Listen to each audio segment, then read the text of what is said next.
पतली और मोटी बहू की पहली रसोई। बहुत समय पहले एक गांव में एक परिवार रहता था जहां दो भाभियां थीं। एक का नाम था सोनिया जो बहुत सिंपल बहुत पतली थी। वहीं दूसरी भाभी का नाम था गीता जो थोड़ी सी गोल मटोल यानी कि गोल स्वभाव की थी। दोनों के ही व्यक्तित्व में ज़मीन आसमान का फ़र्क था। एक दिन क्या होता है कि सोनिया काफ़ी परेशान रहती है। यह देख के गीता भी परेशान हो जाती है कि सोनिया को क्या हुआ। सोनिया, क्या हुआ? तुम इतना परेशान क्यों हो? सब ठीक है? सोनिया गीता को बताती है कि 2 दिन पहले उसने अपने देवर और सास को बात करते सुना था। उसके देवर का नाम था अशोक और उसकी जो सास थी वो बहुत ही प्रिय स्वभाव की थी। वह अपनी दोनों ही बहुओं में तालमेल बैठा के रखती थी और उनके देवर भी उनकी पूरी सहयोग करते। मम्मी, क्या हुआ? आप परेशान लग रही हो। क्या हुआ? भाभी ने कुछ कहा क्या? वैसे मेरी दोनों भाभी तो अच्छी हैं, बताइए क्या हुआ। संयोगिता अपने बेटे को सारी बात बता देती है। वह बताती हैं कि कुछ दिनों पहले ही उसकी बुआ सास का फ़ोन आया था और वह घर पे खाने के लिए आना चाहती हैं। बेटा, मेरे को पता है मेरी दोनों बहुएं बहुत अच्छी हैं, लेकिन तुझे बताऊं, मेरी ददिया सास का फ़ोन आया था, ददिया बुआ सास का। वह घर में खाना खाने के लिए आना चाहती हैं। अब बताओ, बहू को तो जाना है अपने मायके में, क्या करूं? यह सुनकर अशोक उन्हें बताता है कि कोई बात नहीं, भाभियाँ मान जाएंगी, वे अपनी मायके नहीं जाएंगी और बाकी आपने तो उनको रसोई सिखाई है ना, तो वो कर लेंगी रसोई में काम। दरअसल बात यह है कि गीता और सोनिया को दोनों को ही खाना बनाना नहीं आता था। जब वह अपने घर पे आई, ससुराल में आई, तो उन्होंने अपनी सारी बात सच सच अपनी सास को बता दी। उनकी सास ने भी उनका पूरा सहयोग करा और उनकी सास ने दोनों बहुओं को अच्छे अच्छे स्वादिष्ट व्यंजन बनाने सिखाए भी और उन्हें बना के खिलाए भी। बट कुछ समय से क्या था कि गीता और सोनिया काम नहीं कर रही थी घर के, क्योंकि घर में सर्वेंट रखे हुए थे। सोनिया, मैं सोच रही हूँ कि हम दोनों ही मायके जाना ना कैंसिल कर देते हैं। अभी हमारी सास को वही बहुत ज़रूरत है।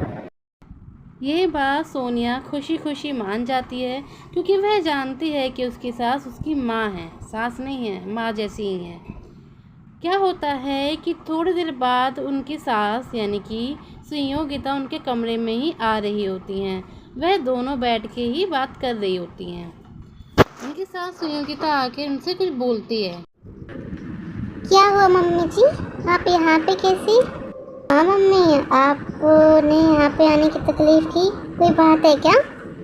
मम्मी, आप थोड़ा सा परेशान लग रहे हो, बताओ कोई बात है क्या?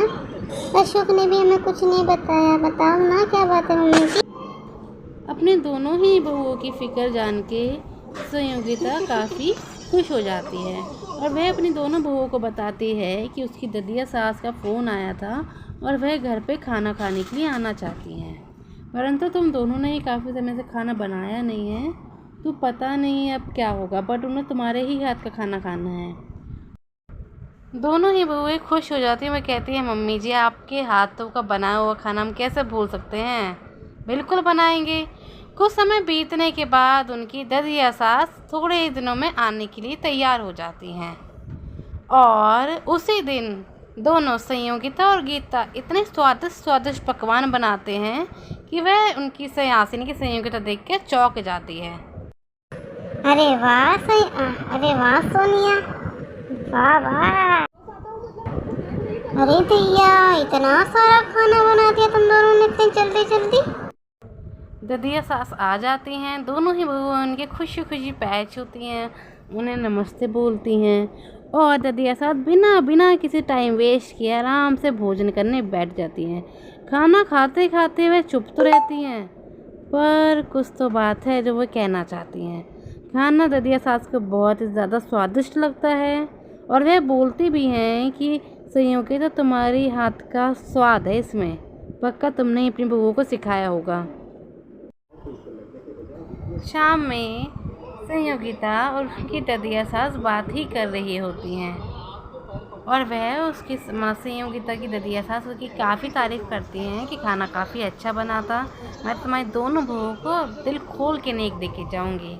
यह सुन के दोनों बहुएं यानी कि सोनिया गीता भी खुश हो जाती है, उनकी सास भी बहुत खुश हो जाती है। अरे वाह मेरी लाडली हो, तुम दोनों ने तो कमाल ही कर दिया। क्या खाना बनाया था, मैंने तो उंगलियां ही चाट ली अपने हाथों की, इतना स्वादिष्ट खाना। संयोगिता अपनी सोनिया और गीता दोनों ही बहुओं को बहुत कस के हक करती है और उनको अपना आशीर्वाद देती है कि वह ज़िंदगी भर खुश रहें।